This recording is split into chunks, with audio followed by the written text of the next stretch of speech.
ಮಣಿಪುರದಲ್ಲಿ ಕಳೆದ 1.5 ವರ್ಷದಿಂದ 3 ಜನ ಮಹಿಳೆಯರನ್ನ ಬೆತ್ತಲೆ ಮೆರವಣಿಗೆ ಮಾಡಿದ್ರು. ಇವತ್ತವರೆಗೂ ಹೋಮ್ ಮಿನಿಸ್ಟರ್ ಅಲ್ಲಿ ಹೋಗ್ಲಿಲ್ಲ. ತೇಜಸ್ವಿ ಸೂರ್ಯ ಸುಳ್ಳು ಟ್ವೀಟ್ ಅನ್ನ ಮಾಡ್ತಾರೆ, ಸುಳ್ಳು ವದಂತಿಯನ್ನ ಹಬ್ಬಿಸ್ತಾರೆ. ಆ ಸುಳ್ಳು ವದಂತಿಯನ್ನ ಹಬ್ಬಿಸಿ ಚುನಾವಣೆಯಲ್ಲಿ ಮಾತಾಡ್ಬೇಕು. ಇವಾಗ ಯಾಕೆ ಮಾತಾಡ್ತಿಲ್ಲ? ಭಯೋತ್ಪಾದನೆ ನಿಲ್ಲಿಸ್ಬಿಟ್ವಿ ಅಂತ ಹೇಳ್ತೀರಾ. ಭಾರತದ ಒಳಗಡೆ ಯುದ್ಧ ನಡೀತಾ ಇದೆ. ಏನ್ ಮಾಡ್ತಾ ಇದಾರೆ ಹೋಮ್ ಮಿನಿಸ್ಟರ್, ಏನ್ ಮಾಡ್ತಾ ಇದಾರೆ ಪ್ರೈಮ್ ಮಿನಿಸ್ಟರ್? ವಿಜೇಂದ್ರನು ಮಾತಾಡ್ತಿಲ್ಲ, ತೇಜಸ್ವಿ ಸೂರ್ಯನು ಮಾತಾಡ್ತಿಲ್ಲ, ಯಾರು ಮಾತಾಡ್ತಿಲ್ಲ. ಅಲ್ಲಿ ಯಾರೋ ಯತ್ನಾಳ್ ಮಾತಾಡ್ತಾರೆ, ಅಯ್ಯಪ್ಪ ಹಿಂದುತ್ವವಾದಿ, ಉಗ್ರ ಕಠೋರ ಹಿಂದುತ್ವವಾದಿ ಮಾತಾಡ್ತಾರೆ. ಅವ್ರಿಗೇನು ನಾಲೆಡ್ಜ್ ಇರಲ್ಲ, ಏನಿರಲ್ಲ. ಕಾಂಗ್ರೆಸ್ ಸರ್ಕಾರ ರೈತರು ಕೊಟ್ಟಿದ್ದು, ಇವತ್ತು ಬಿಜೆಪಿ ಅವ್ರಿಗೆ ನೈತಿಕತೆನೇ ಇಲ್ಲ ಅದನ್ನ ಕೇಳೋದಕ್ಕೆ. 15 ಲಕ್ಷ ನಿಮ್ಮ ಅಕೌಂಟ್ ಹಾಕ್ತಿವಿ, ಕಪ್ಪು ಹಣ ತಗೊಂಡ್ಬಂದು ಕೊಟ್ಬಿಡ್ತೀವಿ ಅಂತ ಹೇಳಿದ್ರೆ ಯಾಕೆ ಇವತ್ತರೆಗೂ ತಗೊಂಡ್ಬರ್ಲಿಲ್ಲ? ಒಂದು ಪ್ರೆಸ್ ಮೀಟ್ ಮಾಡುವಂತ ಯೋಗ್ಯತೆ ಇಲ್ಲ ಪ್ರೈಮ್ ಮಿನಿಸ್ಟರ್ಗೆ, ಧೈರ್ಯ ಇಲ್ಲ. ತುಗ್ಲಕ್ ನಂತರ ನಾವು ನೋಡಿದ್ದು ಮೋದಿನ. ತುಗ್ಲಕ್ ಇದನ್ನೇ ಮಾಡ್ತಿದ್ವಿ, ಒಂದ್ಸತಿ ಚಿನ್ನದ ನಾಣ್ಯ ಮಾಡೋನು, ಒಂದ್ಸತಿ ಚರ್ಮದ ನಾಣ್ಯ ಮಾಡೋನು. ಇವತ್ತಿಂದ ಯಾರ್ಯಾರು ಎಲ್ಲೆಲ್ಲಿ ಇರ್ತಿರೋ ಅಲ್ಲಲ್ಲೇ ಇದ್ಬಿಡಿ. ನಿಮ್ ಕುರ್ಚಿ ಅಪಾಯದಲ್ಲಿದೆ ಹೊರತು ಹಿಂದೂಗಳು ಯಾರು ಅಪಾಯದಲ್ಲಿಲ್ಲ. ರ್ಯಾಪಿಡೋ ಕಂಪನಿಯವರು ಆಟೋ ಡ್ರೈವರ್ಸ್ ಅನ್ನ ಹೈರ್ ಮಾಡ್ಕೊಳ್ತಿದ್ದಾರೆ. ತಿಂಗಳಿಗೆ 26 ರಿಂದ 28 ಸಾವಿರ ಸಂಬಳದ ಜೊತೆಗೆ ಜಾಯ್ನಿಂಗ್ ಬೋನಸ್, ರೆಫರಲ್ ಬೋನಸ್ ನೀಡ್ತಾರೆ. ನಿಮ್ ಹತ್ರ driving licence, Aadhaar card, PAN card ಇದ್ರೆ ಸಾಕು. ವಕ್ಫ್ ಬೋರ್ಡ್ ವಿಚಾರ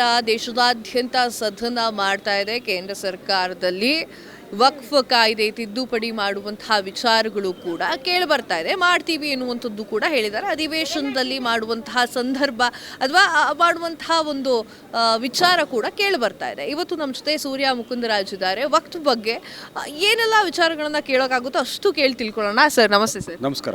ಓಕೆ, ವಕ್ಫ್ ಬೋರ್ಡ್ ಕಂಡ ರೈತರ ಜಮೀನುಗಳನ್ನು ವಶಪಡಿಸ್ಕೊಳ್ತಾ ಇದೆ. ಇದು ಎಷ್ಟು ಮಟ್ಟಿಗೆ ಸರಿ ಸರ್? ಇಲ್ಲ, ಅದೇನು ಗೊತ್ತಾ, ಒಂದು ನಾನಾಗಲಿ ನೀವಾಗಲಿ, ನಾನೊಬ್ಬ ವಕೀಲ, ನೀವು ಮಾಧ್ಯಮದವರು. ಸೊ BJP ಅವ್ರು ಏನು ಹೇಳ್ತಾರೆ ಅದನ್ನು ನಾವಿಬ್ಬರು ಮಾತಾಡಬಾರ್ದು. ಕಾನೂನು ಕಾಯ್ದೆ ಏನು ಹೇಳುತ್ತೆ ಅದನ್ನು ಮಾತಾಡಬೇಕು. ಓಕೆ, ಕಾನೂನು ಕಾಯ್ದೆ ಏನು ಮಾತಾಡುತ್ತೆ ಅಂತಲೇ ಮಾತಾಡೋಣ ಸರ್. ಅದು ಎಷ್ಟು ಮಟ್ಟಿಗೆ ಸರಿ ಸರ್? ಸೊ ನೀವು ಹೇಳಿದ್ರಲ್ಲ, ವಕ್ಫ್ ಕಂಡ ರೈತರ ಜಮೀನನ್ನು ಕಬಳಿಕೆ ಮಾಡ್ತಾರೆ, ಅದು ಆತಂಕವನ್ನು ಸೃಷ್ಟಿ ಮಾಡುವಂಥ ಹೇಳಿಕೆ ಆಗುತ್ತೆ. ಸೊ ಯಾವುದೇ ಕಾರಣಕ್ಕೂ ವಕ್ಫ್ ಆ್ಯಕ್ಟಲ್ಲಿ ಯಾವುದೇ ರೈತರ ಜಮೀನನ್ನು ಒತ್ತುವರಿ ಮಾಡ್ಕೊಳ್ಳೋದಾಗಲಿ ಅಥವಾ ಒತ್ತುವರಿ ತೆರವು ಮಾಡ್ಕೊಳ್ಳೋದಾಗಲಿ, ಅದನ್ನು ಅವರ ಅವರ ಹಿಸ್ಸೆಗೆ ತಗೊಳ್ಳೋದಾಗಲಿ ಆ ಥರದ್ದು ಯಾವುದೂ ಇಲ್ಲ. ಇದನ್ನೇ ಕನ್ಫ್ಯೂಷನ್ ಮಾಡ್ತಿರೋದು. BJP ಕಾಲದಲ್ಲೇ ಕುಮಾರ್ ಬಂಗಾರಪ್ಪ ಅವರು ಇದನ್ನು ಪಬ್ಲಿಕ್ ಅಕೌಂಟ್ ಕಮಿಟಿ ಅಧ್ಯಕ್ಷರಾಗಿದ್ದಂಥ ಸಂದರ್ಭದಲ್ಲಿ ವಕ್ಫ್ ಆಸ್ತಿ ಉಳಿಸ್ಬೇಕು ಅಂತೇಳಿ ಅತಿ ಹೆಚ್ಚು 2,000 ನೋಟಿಸ್ಗಳನ್ನ ಕೊಟ್ಟವರು BJP ಗೌರ್ಮೆಂಟ್ ಅವರು. ಸೊ ಅವತ್ತು ವಕ್ಫ್ ರೈತರ ಜಮೀನನ್ನ ಒತ್ತುವರಿ ಮಾಡ್ಕೊಳ್ಳಿಲ್ವಾ ಅಥವಾ ತನ್ನ ತೆಕ್ಕೆಗೆ ತೊಗೊಳ್ತಾ ಇರಲಿಲ್ವಾ? ಸೊ ಇಲ್ಲಿ ವಿಚಾರ ಇರೋದು ಇಷ್ಟೇ. 1998ನೇ ಇಸ್ವಿನಲ್ಲಿ ಸುಪ್ರೀಂ ಕೋರ್ಟು ಆಂಧ್ರ ಪ್ರದೇಶದ ಒಬ್ಬ ಅರ್ಜಿದಾರರು ಹಾಕುವಂಥ ಒಂದು ರಿಟ್ ಪಿಟಿಷನ್, ಒಂದು SLPನಲ್ಲಿ ವಿಚಾರಣೆ ಮಾಡಿದಂಥ ಸಂದರ್ಭದಲ್ಲಿ once it is A Waqf land, it is always A Waqf land ಅಂತ ಹೇಳ್ಬಿಟ್ಟು ಒಂದು ತೀರ್ಪನ್ನು ಕೊಟ್ಟಿದೆ. ಸೊ 98ನೇ ಇಸ್ವಿನಲ್ಲಿ ಕೊಟ್ಟಿರೋ ತೀರ್ಪಿನ ಆಧಾರದ ಮೇಲೆ 2017ರಲ್ಲಿ ವಕ್ಫ್ ಬೋರ್ಡ್ಗಳು ಎಲ್ಲೆಲ್ಲಿ ವಕ್ಫ್ ಹೆಸರಲ್ಲಿ ಆಸ್ತಿಗಳಿದ್ದಾವೆ ಅದನ್ನು ವಕ್ಫ್ ಹೆಸರಿಗೆ ಮತ್ತು RTCನಲ್ಲಿ ಕಾಲಮ್ ನಂಬರ್ 11ಅಲ್ಲಿ ಬದಲಾವಣೆ ಮಾಡಬೇಕು ಅಂತೇಳಿ ನೋಟಿಸ್ಗಳನ್ನ ಕೊಟ್ಟರು. ಸೊ ಈ ನೋಟಿಸ್ಗಳನ್ನ ಕೊಡ್ಬೇಕಾದ್ರೆ ಯಾವ್ಯಾವ ಸರ್ಕಾರ ಇತ್ತು? BJP ಸರ್ಕಾರನೇ ತಾನೇ ಇದ್ದಿದ್ದು. ಸೊ ಅದಾದ ನಂತರ ಕಾಲಮ್ ನಂಬರ್ 11 ಇದೆಯಲ್ಲ, ಕಾಲಮ್ ನಂಬರ್ 11 ಏನು ಹೇಳುತ್ತೆ ಅಂದರೆ ಯಾರ ಹೆಸರಲ್ಲಿ ಜಮೀನಿದೆ, ಆಸ್ತಿ ಇದೆ ಅಂತ ಹೇಳುತ್ತೆ. ಸೊ ಕಾಲಮ್ ನಂಬರ್ 11 ಹೆಸರು ಬದಲಾಗಿದ ತಕ್ಷಣ ಇವರ ಉಳುಮೆಯ ಹಕ್ಕಾಗಿರ್ಬೋದು ಅಥವಾ ಸ್ವಾಧೀನದಲ್ಲಿರುವಂಥ ಇದಾಗಿರ್ಬೋದು ಯಾವುದೂ ಕೂಡ ಹಕ್ಕನ್ನು ಮೊಟಕುಗೊಳಿಸೋಕ್ಕಾಗಲ್ಲ. ಯಾಕೆಂದರೆ 40 ವರ್ಷಕ್ಕಿಂತ ಹೆಚ್ಚು ಆ ಜಮೀನನ್ನು ಉಳುಮೆ ಮಾಡಿಕೊಂಡು ಅದರಲ್ಲಿ ಕೃಷಿ ಚಟುವಟಿಕೆಗಳನ್ನ ಮಾಡಿಕೊಂಡು ಮನೆ ಕಟ್ಕೊಂಡಿರೋ ವಾಸ ಮಾಡ್ತಿರೋವಂಥವ್ರನ್ನ ಏಕಾಏಕಿ ಯಾರೂ ಕೂಡ ಎತ್ತು ಆಚೆ ಹಾಕೋಕ್ಕಾಗೋದಿಲ್ಲ. ಒಂದು ನಿಮಿಷ, ನೀವು ಹೇಳಿದ್ರಿ ಕಂಡ ಜಮೀನನ್ನು ವಕ್ಫ್ ಬೋರ್ಡ್ ತನ್ನ ತೆಕ್ಕೆಗೆ ತೆಗೆದುಕೊಳ್ತಾ ಇಲ್ಲ, ನಿಮ್ಮ ಒಂದು ಮಾತು ಸುಳ್ಳು ಅಂತ ಹೇಳಿದ್ರಿ ನನ್ನ ಹತ್ರ. ಸರ್, ಹಾಗಾದರೆ ಈಗ ಈ ಟೈಮಲ್ಲಿ ವಕ್ಫ್ ಬೋರ್ಡ್ ಯಾಕೆ ಇಷ್ಟು ಪ್ರಚಲಿತಕ್ಕೆ ಬಂತು? ಹಾಗೆ ಯಾಕೆ ರೈತರು ಹೋರಾಟವನ್ನು ಮಾಡೋಕ್ಕೆ ಶುರು ಮಾಡಿದ್ದಾರೆ ಸರ್? ರೈತರು 2017ನೇ ಇಸ್ವಿಯಿಂದ ಹೋರಾಟ ಮಾಡ್ತಾ ಇಲ್ಲ. ಹೋರಾಟ ಮಾಡ್ತಾ ಇರೋವಂಥದ್ದು ಯಾರು ಅಂದರೆ BJPನವರು. ಅಲ್ಲೆಲ್ಲೋ ಶಿಗ್ಗಾವಿ ಎಲೆಕ್ಷನ್ ನಡೆಯುವಂಥ ಸಂದರ್ಭದಲ್ಲಿ ಯಾರೋ ಒಬ್ಬ 2015ರಲ್ಲಿ ಸೂಸೈಡ್ ಮಾಡಿಕೊಂಡ್ರೆ ಅವನು ವಕ್ಫ್ ಜಮೀನು ಅಂತ ಆಗೋಗ್ಬಿಟ್ಟಿದೆ, ಕಾಲಮ್ ನಂಬರ್ 11 ಬದಲಾಗೋಗ್ಬಿಟ್ಟಿದೆ ಅಂತ ತೇಜಸ್ವಿ ಸೂರ್ಯ ಸುಳ್ಳು ಟ್ವೀಟನ್ನು ಮಾಡ್ತಾರೆ, ಸುಳ್ಳು ವದಂತಿಯನ್ನು ಹಬ್ಬಿಸ್ತಾರೆ. ಆ ಸುಳ್ಳು ವದಂತಿಯನ್ನು ಹಬ್ಬಿಸಿ ಚುನಾವಣೆಯಲ್ಲಿ ಮಾತಾಡ್ಬೇಕು. ಇವಾಗ ಯಾಕೆ ಮಾತಾಡ್ತಿಲ್ಲ? ವಿಜೇಂದ್ರನು ಮಾತಾಡ್ತಿಲ್ಲ, ತೇಜಸ್ವಿ ಸೂರ್ಯನೂ ಮಾತಾಡ್ತಿಲ್ಲ, ಯಾರೂ ಮಾತಾಡ್ತಿಲ್ಲ. ಅಲ್ಲಿ ಯಾರೋ ಯತ್ನಾಳ್ ಮಾತಾಡ್ತಾರೆ, ಅಯ್ಯಪ್ಪ ಹಿಂದುತ್ವವಾದಿ, ಉಗ್ರ ಕಠೋರ ಹಿಂದುತ್ವವಾದಿ ಮಾತಾಡ್ತಾರೆ. ಅವ್ರಿಗೇನು ನಾಲೆಡ್ಜ್ ಇರಲ್ಲ, ಏನಿರಲ್ಲ. ಕಾನೂನು ಬಗ್ಗೆ ಆಗಲಿ ಕೋರ್ಟ್ ಬಗ್ಗೆ ಆಗಲಿ ಅವ್ರಿಗೆ ಗೌರವನೂ ಇಲ್ಲ. ತೇಜಸ್ವಿ ಸೂರ್ಯ ಸುಳ್ಳು ಟ್ವೀಟನ್ನು ಮಾಡಿಬಿಟ್ಟು ಡಿಲೀಟ್ ಮಾಡಲಿಲ್ವಾ? ಯಾಕೆ ಡಿಲೀಟ್ ಮಾಡಿದ್ರು? 2015ರಲ್ಲಿ ಸೂಸೈಡ್ ಮಾಡ್ಕೊಂಡ್ರು ಅಂತ ಹಾಕ್ಬಿಟ್ಟು ವಕ್ಫ್ ಬೋರ್ಡು ಇವ್ರ ಜಮೀನನ್ನು ವಶಕ್ಕೆ ತೊಗೊಳ್ತಾ ಇದೆ ಅಂತ ಹಾಕ್ಬಿಟ್ಟು ಸುಳ್ಳು ಟ್ವೀಟನ್ನು ಮಾಡೋದು ಸರಿನಾ? ಸಾರ್ವಜನಿಕರನ್ನ ದಾರಿ ತಪ್ಪಿಸುವಂಥ ಕೆಲಸ ಮಾಡ್ತಾಯಿದ್ದಾರೆ. ಇವತ್ತು ಅದಾನಿಗೆ US ಕೋರ್ಟಿಂದ ಅವ್ರಿಗೆ ಸಮನ್ಸ್ ಆಗಿದೆ. ಸೊ ಅಲ್ಲಿ ಸೋಲಾರ್ ಎಲೆಕ್ಟ್ರಿಸಿಟಿ ಇದನ್ನು ಜನ್ರೇಟ್ ಮಾಡೋದ್ರಲ್ಲಿ ಲಂಚ ಕೊಡೋಕ್ಕೆ ಹೋಗಿದ್ದಾರೆ ಅಂತ ಮಣಿಪುರ ಹತ್ಕೊಂಡು ಉರಿತಾ ಇದೆ. ಮಣಿಪುರದಲ್ಲಿ ಕಳೆದ 1.5 ವರ್ಷದಿಂದ 3 ಜನ ಮಹಿಳೆಯರನ್ನ ಬೆತ್ತಲೆ ಮೆರವಣಿಗೆ ಮಾಡಿದ್ರು. ಇವತ್ತವರೆಗೂ ಹೋಮ್ ಮಿನಿಸ್ಟರ್ ಅಲ್ಲಿ ಹೋಗ್ಲಿಲ್ಲ. ಒಂದ್ ನಿಮಿಷ ಸರ್, ಒಂದ್ ನಿಮಿಷ. ಉಕ್ರೇನ್ ಯುದ್ಧ ನಿಲ್ಲಿಸ್ತೀನಿ ಅಂತ ಹೇಳ್ತಾರೆ, ಇಲ್ಲಿ ಮಣಿಪುರದಲ್ಲಿ ಯಾಕೆ ನಿಲ್ಲಿಸ್ತಾ ಇಲ್ಲ? ಸೊ ಇದನ್ನೆಲ್ಲ ಇದನ್ನ ಏನು ಮಾಡಬೇಕು, ಮತ್ತೆ ಇವ್ರಿಗೆ ಕಮ್ಯುನಲ್ ಅಜೆಂಡಾ ಬರಬೇಕು.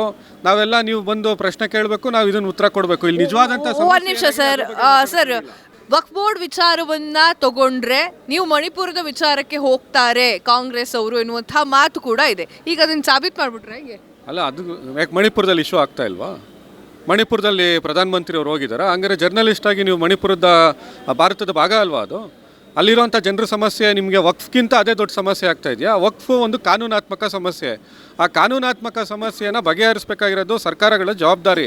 ನಮ್ಮ ಸರ್ಕಾರ ಹೇಳಿದೆ, ನಿಮ್ಮ ಏನು ವಕ್ಫ್ ಬೋರ್ಡಿಂದ ನೋಟಿಸ್ಗಳು ಬಂದಿದ್ದಾವೆ ಅದನ್ನು ಹಿಂಪಡಿತೀವಿ, ಅದು ಯಾವುದೇ ರೀತಿ ಆಗಲ್ಲ. ಇತಿಹಾಸವನ್ನು ತೆಗೆದು ನೋಡಬೇಕು ಅಂತ ಅದಕ್ಕೆ ಹೇಳೋದು. ನೀವು ಮಣಿಪುರ ಬಿಟ್ಬಿಡಿ, ಇನ್ನೊಂದು ಬಿಟ್ಬಿಡಿ, ಹಂಗಾರೆ ಮಣಿಪುರದಲ್ಲಿರೋ ಜನ ಸಾಯ್ತಾನೆ ಇರಬೇಕಾ? ಅಲ್ಲಿ ಮಿಲಿಟೆಂಟ್ಸು, ನೀವು ಕಾಶ್ಮೀರದಲ್ಲಿ ಅದನ್ನು ಮಾಡ್ತೀವಿ ಅಂತೀರಾ, ಭಯೋತ್ಪಾದನೆ ನಿಲ್ಲಿಸ್ಬಿಟ್ವಿ ಅಂತ ಹೇಳ್ತೀರಾ. ಒಳಗಡೆ ಯುದ್ಧ ನಡೀತಾ ಇದೆ, ಭಾರತದ ಒಳಗಡೆ ಯುದ್ಧ ನಡೀತಾ ಇದೆ. ಏನು ಮಾಡ್ತಾ ಇದ್ದಾರೆ ಹೋಮ್ ಮಿನಿಸ್ಟ್ರು, ಏನು ಮಾಡ್ತಾ ಇದ್ದಾರೆ ಪ್ರೈಮ್ ಮಿನಿಸ್ಟ್ರು? ಅವರ BJP ಮಂತ್ರಿಗಳ ಮನೆಗೆ ಬೆಂಕಿ ಹಚ್ಚಿ ಸುಡ್ತಾ ಇದ್ದಾರೆ. ಅವ್ರ ಪಕ್ಷದವ್ರಿಗೆ ರಕ್ಷಣೆ ಕೊಡೋಕ್ಕಾಗ್ತಿಲ್ಲ. ನಿಮ್ಗೆ ಈ ಸಂದರ್ಭದಲ್ಲಿ ಒಗ್ಸ್ಬೇಕಾ? ನೀವು ಇದನ್ನು ಮದ್ರಾಸಗಳ ಶಿಕ್ಷಣ ಕಾಯ್ದೆಯನ್ನು ತಿದ್ದುಪಡಿ ಮಾಡ್ತೀವಿ ಅಂತ ಹೇಳಿದ್ರು ಉತ್ತರ ಪ್ರದೇಶದಲ್ಲಿ ಯೋಗಿ ಆದಿತ್ಯನಾಥ್ ಅವರು. ಸುಪ್ರೀಂ ಕೋರ್ಟ್ ಏನಂತ ಹೇಳ್ತು, ನೀವು ಮದರಾಸ ಶಿಕ್ಷಣ ವ್ಯವಸ್ಥೆಯನ್ನು ಬದಲಾಯಿಸೋಕ್ಕಾಗಲ್ಲ ಅಂತೇಳಿ ಸುಪ್ರೀಂ ಕೋರ್ಟ್ ತೀರ್ಪು ಕೊಡ್ತು. ಅದು ಕಪಾಳ ಮೋಕ್ಷ ಅಲ್ವಾ? ನೀವು ಬುಲ್ಡೋಸರ್ ಇದನ್ನು ತೊಗೊಂಡೋಗ್ಬಿಟ್ಟು ಮನೆ ಕೆಡಬಿಡ್ತೀರಿ ಅಂತಿದ್ರಿ. ಕಾನೂನು ಸುಪ್ರೀಂ ಕೋರ್ಟ್ ಏನಂತ ಹೇಳ್ತು, ಯಾರ ಮನೆಯೂ ಕೆಡವಂಗಿಲ್ಲ ಅಂತ ಹೇಳ್ತು. ಅದೇ ರೀತಿ ಯಾರ ಮನೆ ಆಗಲಿ ಆಸ್ತಿಗಾಗಲಿ ವಕ್ಫ್ ಕೂಡ ಎಂಟ್ರಿ ಆಗಲ್ಲ. 1930ನೇ ಇಸ್ವಿನಲ್ಲಿ ಏನು ಕೃಷ್ಣರಾಜ ಒಡೆಯರ್ ಅವರು ಕರ್ನಾಟಕ ರಾಜ್ಯದಲ್ಲಿ 1 ಲಕ್ಷ ಎಕರೆ ಭೂಮಿಯನ್ನು ವಕ್ಫ್ ಬೋರ್ಡ್ಗೆ ಕೊಟ್ಟಿದ್ರು. 1970ನೇ ಇಸ್ವಿನಲ್ಲಿ ಟೆನೆನ್ಸಿ ಆ್ಯಕ್ಟ್ ಮುಖಾಂತರ, ಉಳುವವನೇ ಭೂಮಿಗೊಡೆಯ ಕಾನೂನು ಮುಖಾಂತರ ಅದನ್ನು ರೈತರು ಕೊಟ್ಟಿದೆ ಕಾಂಗ್ರೆಸ್ ಸರ್ಕಾರ ರೈತರು ಕೊಟ್ಟಿದ್ದು. ಇವತ್ತು BJP ಅವ್ರಿಗೆ ನೈತಿಕತೆನೇ ಇಲ್ಲ ಅದನ್ನು ಕೇಳೋದಕ್ಕೆ. ನಾವು 70ನೇ ಇಸ್ವಿನಲ್ಲಿ ಕೊಟ್ಟಂಥ ಟೆನೆನ್ಸಿ ಆ್ಯಕ್ಟಿಂದ ಕೊಟ್ಟಂಥ ಜಮೀನುಗಳನ್ನು, ಅದು 90,000 ಹೆಕ್ಟೇರ್ ಜಮೀನುಗಳನ್ನು ನಾವು ರೈತರು ಕೊಟ್ಟಿದ್ದೀವಿ. ಆ 90,000 ಹೆಕ್ಟೇರ್ ಜಮೀನು ಮತ್ತೆ ವಕ್ಫ್ ಆಸ್ತಿ ಅಂತ ಹೇಳ್ಬಿಟ್ಟು ವಕ್ಫ್ ಕ್ಲೈಮ್ ಮಾಡ್ತಾ ಇದೆ. ನಾವು ಟೆನೆನ್ಸಿ ಆ್ಯಕ್ಟಲ್ಲಿ ರೈತರು ಕೊಟ್ಟಿರೋ ಜಮೀನು ಟೆನೆನ್ಸಿ ಆ್ಯಕ್ಟಲ್ಲಿ ಅವ್ರಿಗೆ ಹೋಗುತ್ತೆ. ಓಕೆ, ಒಂದು ವಿವಾದಕ್ಕೆ ಉತ್ತರ, ಇನ್ನೊಂದು ವಿವಾದನೇ ಸರ್. ಈಗ ವಕ್ಫ್ ಬಗ್ಗೆ ಕೇಳ್ತಾ ಇದ್ದೆ, ನೀವು ಹಂಗೆ ಮಣಿಪುರಕ್ಕೆ ಹೋದ್ರಿ. ನಾನು ವಕ್ಫ್ ಬಗ್ಗೆನೂ ಉತ್ತರ ಕೊಟ್ಟನಲ್ಲ. ಹಾಗಾದ್ರೆ ವಕ್ಫ್ ಒಂದು ಬೋರ್ಡ್ ಮಾಡ್ತಿರೋದು ನಿಮ್ಮ ಲೆಕ್ಕ ಸರಿ ಇದೆ? ವಕ್ಫ್ ಬೋರ್ಡ್ ಎಲ್ಲ ಮಾಡ್ತಾ ಇರೋದು, ಕಾನೂನು ಮಾಡ್ತಾ ಇದೆ, ಸುಪ್ರೀಂ ಕೋರ್ಟ್ ಮಾಡ್ತಾ ಇದೆ. ನೀವು 98ನೇ ಇಸ್ವಿಲಿ 99ನೇ ಇಸ್ವಿನಲ್ಲಿ ಇವ್ರದೇ ಸರ್ಕಾರ ಆಯ್ತಪ್ಪ, ಕೇಂದ್ರ ಸರ್ಕಾರ.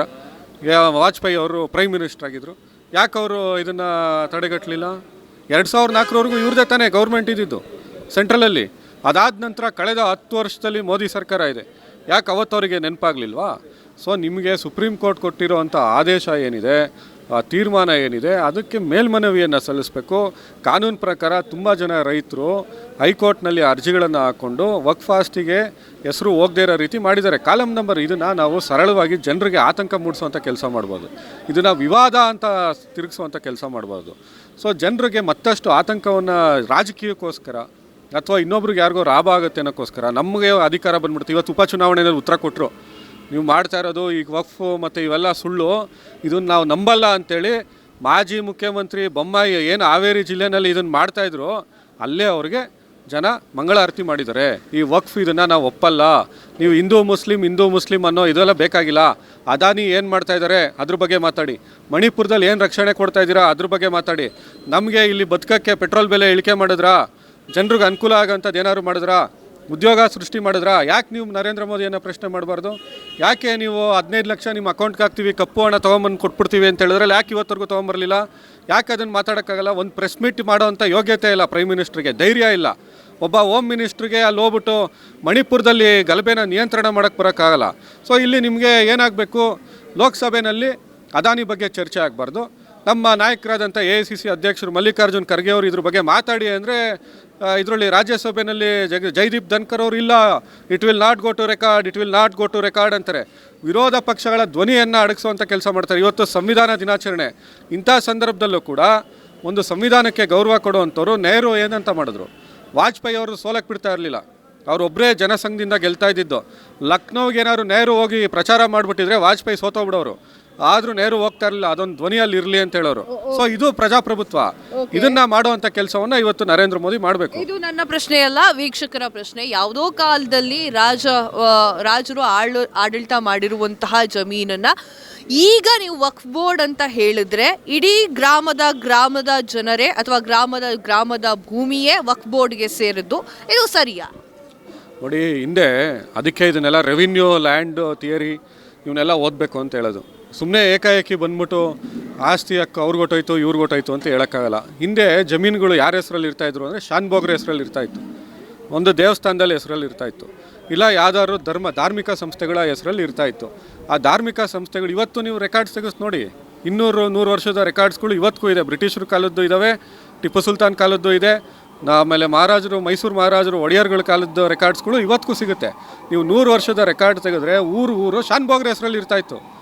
ಆ ಶಾನ್ಭೋಗ್ರ ಹೆಸರಲ್ಲಿ ಇದ್ದಂಥ ಇದನ್ನು ಜಮೀನನ್ನು, ಆಮೇಲೆ ದೇವಸ್ಥಾನಗಳಲ್ಲಿದ್ದಂಥ ಜಮೀನುಗಳನ್ನು ಟೆನೆನ್ಸಿ ಆ್ಯಕ್ಟ್ ಮುಖಾಂತರ ನೀವು ರೆವಿನ್ಯೂ ಆ್ಯಕ್ಟಿಗೆ ತಿದ್ದುಪಡಿ ಮಾಡಿ, ಯಾರು ಅಲ್ಲಿ ಉಳುಮೆ ಮಾಡ್ತಾ ಇದ್ದಾರೆ, ಯಾರು ಅದನ್ನು ಜಮೀನನ್ನು ಕೃಷಿ ಚಟುವಟಿಕೆಗೆ ಬಳಸ್ತಾ ಇದ್ದಾರೆ, ಅವರೇ ಅದಕ್ಕೆ ಮಾಲೀಕರು ಅಂತ ಹೇಳ್ಬಿಟ್ಟು ಪ್ರಜಾಪ್ರಭುತ್ವ ಬಂದಮೇಲೆ, ಸಂವಿಧಾನ ಬಂದಮೇಲೆ ಮುಂದೆ ಬಂದಂಥ ಸರ್ಕಾರಗಳು ಮಾಡಿರೋವಂಥದ್ದು. ಸೊ ನೀವು ಅವತ್ತಿನ ರೆಕಾರ್ಡ್ಸ್ ಪ್ರಕಾರ ವಕ್ಫ್ ಆಸ್ತಿ ಅಂತ ಇರ್ಬೋದು.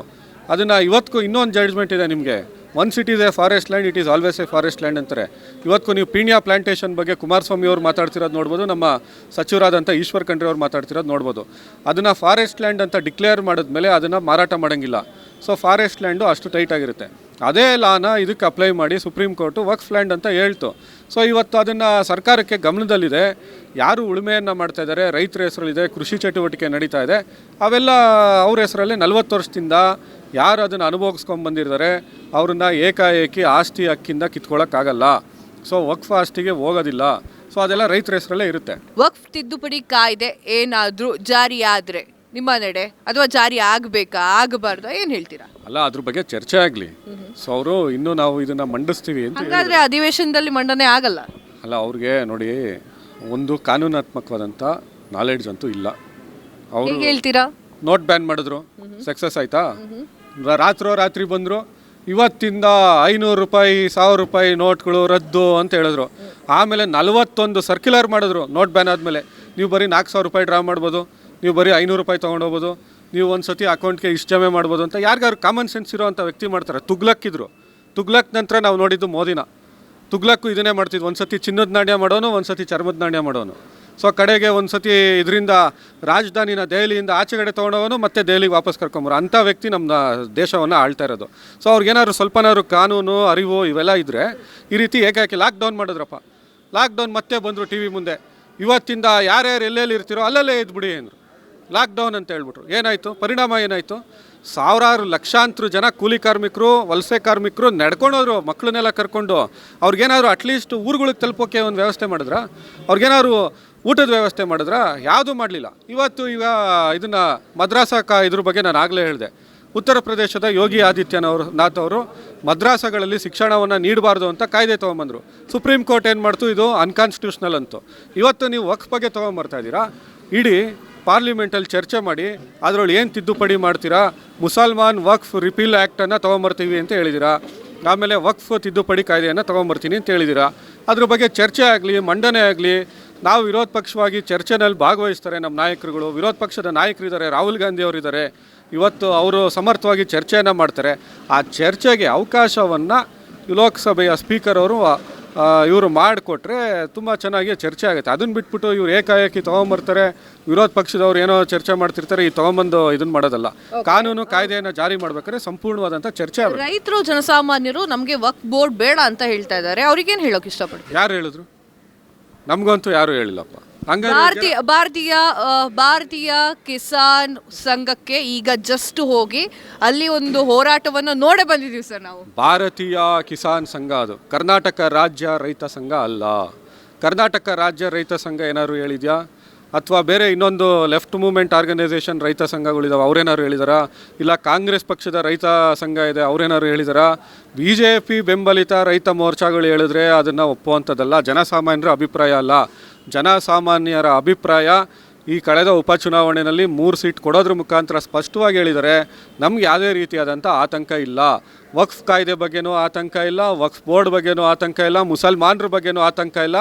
ನೀವು ಹಿಂದೂಗಳು ಅಪಾಯದಲ್ಲಿದ್ದಾರೆ ಅಂತ ಹೇಳ್ಬಿಟ್ಟು ನಿಮ್ಮ ಸೀಟ್ ಅಪಾಯದಲ್ಲಿದೆ, ನಿಮ್ಮ ಕುರ್ಚಿ ಅಪಾಯದಲ್ಲಿದೆ ಹೊರತು ಹಿಂದೂಗಳು ಯಾರೂ ಅಪಾಯದಲ್ಲಿಲ್ಲ.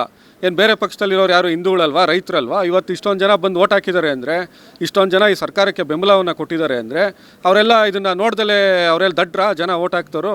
ಸೊ ಅದೆಲ್ಲ ನೋಡಿದ್ದಾರೆ. ಇದು ಇವತ್ತು ಕುಮಾರಸ್ವಾಮಿ ಬೇರೆ ಅವ್ರ ಜೊತೆ ಸೇರ್ಕೊಂಡ್ಬಿಟ್ಟಿದ್ದಾರೆ BJP ಜೊತೆಗೆ. ಸೊ ಅವರು ಕಮ್ಯುನಲ್ ಆಗ್ಬಿಟ್ಟಿದ್ದಾರೆ. ಇನ್ನು ಮಗ ಬೇರೆ ಸೆಕೆಂಡ್ ಟೈಮ್ ಬೇರೆ ಸೋತೋಗ್ಬಿಟ್ರು. ರಾಮನಗರದಲ್ಲಿ ಸೋತಿದ್ರು, ಈಗ ಚನ್ನಪಟ್ಟಣದಲ್ಲೂ ಸೋತರು. ಇನ್ನು ಮುಸಲ್ಮಾನರ ಮೇಲೆ ಹೊಟ್ಟೆ ಒಳಗಡೆ ಬೆಂಕಿ ಹತ್ಕೊಂಡು ಉರಿತಾ ಇರುತ್ತೆ. ಅವ್ರು ಬಾಯಿ ಬಿಟ್ಟರೆ ಈಗ ಬೆಂಕಿ ಬರುತ್ತೆ ಆಚೆಗೆ. ಸೊ ಅಂಥ ಒಂದು ಪರಿಸ್ಥಿತಿನಲ್ಲಿದ್ದಾರೆ. ಇವರ ವೈಯಕ್ತಿಕ ಸ್ವಾರ್ಥ ರಾಜಕಾರಣಕ್ಕೋಸ್ಕರ ಸುಮ್ಮನೆ ಮುಸಲ್ಮಾನರನ್ನ ಕರ್ಕೊಂಬರೋದು, ವಕ್ಫ್ ಕಾಯ್ದೆ ಅಂತ ಹೇಳೋದು, ಜನರನ್ನ ದಾರಿ ತಪ್ಪಿಸೋದು. ನೀವು ಮಾಧ್ಯಮದವರು ಅವ್ರು ಹೇಳೋದನ್ನ ಕೇಳ್ಕೊಂಡು ಹಂಗೆ ಕೇಳಬಾರ್ದು. ದಯಮಾಡಿ ನೀವು ಸ್ವಲ್ಪ ರಿಸರ್ಚನ್ನು ಮಾಡಬೇಕು. ಮಾಧ್ಯಮದವರು ಇದ್ದಿದ್ದನ್ನ ಕೇಳ್ತೀವಿ ಹೊರತು ಅಲ್ಲಿರುವುದನ್ನ ಒಂದಿಷ್ಟು ಜನರ ಸಮಸ್ಯೆಯನ್ನ ನಮಗೆ ಕಾಮೆಂಟ್ಸ್ ಮೂಲಕ ತಿಳಿಸಿರೋದನ್ನ ಕೇಳೋದೇ ಹೊರತು ಯಾವುದೇ ಊಹಾಪೋಹಗಳಿಗೂ ತಲೆ ಹೊಡೆದೆ ಅವ್ರು ಕೇಳಿರೋ ಕಮೆಂಟ್ಸ್ ಅಲ್ಲಿ ವೀಕ್ಷಕರು ಕೇಳಿರೋದನ್ನೇ ನಾವು ಕೇಳಿರೋದು. ಸೊ ಅದಕ್ಕೋಸ್ಕರ ನಾನು ನಿಮ್ಮ ಹತ್ರ ಕೇಳಿದೆ. ಸೊ ಇವಾಗ ಹೇಳಿ, ವಕ್ಫ್ ಬೋರ್ಡ್ ಜಮೀನಿಗೆ ಇದ್ದವ್ರಿಗೆ ಬಂದವರಿಗೆ ಏನು ಹೇಳೋಕೆ ಇಷ್ಟಪಡ್ತೀರಾ ಕೊನೆಯದಾಗಿ? ಇದನ್ನ ನಿಮ್ಮ ಮೂಲಕ ಮಾಧ್ಯಮದವ್ರು ನೀವು ಅವರನ್ನು ಕೇಳಿದ್ದೀರಾ, ನಮ್ಮನ್ನು ಕೇಳ್ತಾ ಇದ್ದೀರಾ. ಸೊ ಇದು ಏನಾಗ್ಬಿಟ್ಟಿದೆ ಅಂದರೆ, ಯಾರು ಏನು ಹೇಳ್ತಾರೆ, ಸ್ವಲ್ಪ ವಿಚಾರವಂತರು ಇಂಥವ್ರು ಈ ಸಮಾಜಕ್ಕೆ ನಿಮ್ಮ ಕೊಡುಗೆ ತುಂಬ ಜಾಸ್ತಿ ಇದೆ. ಒಂದು ಕಾಲದಲ್ಲಿ ಲಂಕೇಶ್ ಪತ್ರಿಕೆಯಲ್ಲಿ ಬರೆದ್ರೆ ಸರ್ಕಾರ ಬಿದ್ದೋಗ್ತಾ ಇತ್ತು. ಇವತ್ತು ಆ ರೀತಿ ಶಕ್ತಿ ಇದೆಯಾ? ಆ ರೀತಿಯಾದಂಥ ಶಕ್ತಿ ನಿಮ್ಗೆ ಬರಲಿ. ಮೀಡಿಯಾ ಅಂತಂದ್ರೆ ಜನಸಾಮಾನ್ಯರ ಪ್ರತಿನಿಧಿ ಅಂತ ಅರ್ಥ. ಸೊ ಕಮೆಂಟ್ ಮೂಲಕ ನಮಗೆ ತಿಳಿಸಿದ್ದನ್ನ ನಾವು ಹೇಳ್ತಾ ಇದೀವಿ. ಕೊನೆಯದಾಗಿ ಈಗ ವಕ್ಫ್ ಬೋರ್ಡ್ ಅವರ ಜಮೀನಿಗೆ ಬಂದು ಇದು ವಕ್ಫ್ ಆಸ್ತಿ ಅಂತ ಹೇಳಿದವರಿಗೆ, ಅಂಥ ಒಂದು ರೈತರಿಗೆ ಏನು ಹೇಳೋಕೆ ಇಷ್ಟಪಡ್ತೀರಾ? ನೋಡಿ, ರೈತರಿಗೆ ಹೇಳೋದಿಷ್ಟೇ, ಕಾಲಮ್ ನಂಬರ್ 11ನಲ್ಲಿ RTCನಲ್ಲಿ ವಕ್ಫ್ ಹೆಸರು ಬಂದಿದ್ರೆ ದಯಮಾಡಿ ಗಾಬರಿ ಬೀಳಕ್ಕೆ ಹೋಗಬೇಡಿ, ತಲೆ ಕೆಡಿಸ್ಕೊಳಕ್ಕೆ ಹೋಗಬೇಡಿ. ರಾಜ್ಯ ಸರ್ಕಾರ ವಕ್ಫ್ ಬೋರ್ಡಿಂದ ಬಂದಂಥ ನೋಟಿಸ್ಗಳನ್ನ ಹಿಂಪಡಿಬೇಕು ಅಂತ ಹೇಳ್ಬಿಟ್ಟು ಅಧಿಕಾರಿಗಳಿಗೆ ಈಗಾಗಲೇ ಮುಖ್ಯಮಂತ್ರಿಗಳು ಸೂಚನೆ ಕೊಟ್ಟಿದ್ದಾರೆ. ನಿಮ್ಗೆ ಅಕಸ್ಮಾತ್ ಕಾನೂನು ರೀತಿ ಏನಾದ್ರು ನೆರವು ಬೇಕಂದರೆ KPCC ಕಾನೂನು ಘಟಕವನ್ನು ಸಂಪರ್ಕ ಮಾಡಿ.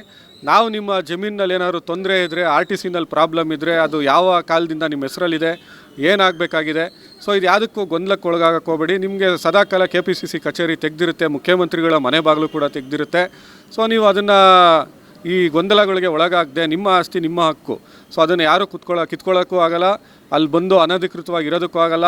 ನಿಮ್ಮ ಉಳುವವನೇ ಭೂಮಿಗೊಡೆಯ ಅಂತ ಏನು ಕಾಂಗ್ರೆಸ್ ಸರ್ಕಾರ ಒಂದು ತೀರ್ಮಾನವನ್ನು ತೊಗೊಂಡಿತ್ತು, ಅದ್ರ ಪ್ರಕಾರ ನೀವೇ ಆಸ್ತಿಯ ಹಕ್ಕಿನ ನಿಜವಾದಂಥ ಹಕ್ಕುದಾರರು. ಸೊ ಯಾರು ಗಾಬರಿ ಬೀಳುವಂಥ ಅವಶ್ಯಕತೆ ಇಲ್ಲ. ವಕ್ಫ್ ಆಸ್ತಿ ಏನೂ ಆಗೋದಿಲ್ಲ, ವಕ್ಫ್ ಬೋರ್ಡ್ಗೂ ಅದು ಹೋಗೋದಿಲ್ಲ. ಸೊ ಅದಕ್ಕೆ ಇನ್ನೂ ಅನೇಕ ಕಾನೂನು ರೀತಿಯಾದಂಥ ಹೋರಾಟಗಳು ಮಾಡೋದಕ್ಕೆ ಅವಕಾಶಗಳಿದ್ದಾವೆ. ಸೊ ಅವಕಾಶಗಳನ್ನ ಸದುಪಯೋಗ ಪಡಿಸ್ಕೊಬೇಕು. Thank you sir, thank you so much. ಇದಿಷ್ಟು ಸೂರ್ಯ ಮುಕುಂದರಾಜ್ ಅವರ ಮಾತಾಗಿತ್ತು. ಏನೇ ಆಸ್ತಿ ವಿಚಾರವಾಗಿ ವಕ್ಫ್ ಬೋರ್ಡ್ ಏನಾದರೂ ಬಂದರೆ ದಯವಿಟ್ಟು KPCC ಆಫೀಸ್ಗೆ ಬನ್ನಿ ಅಂತ.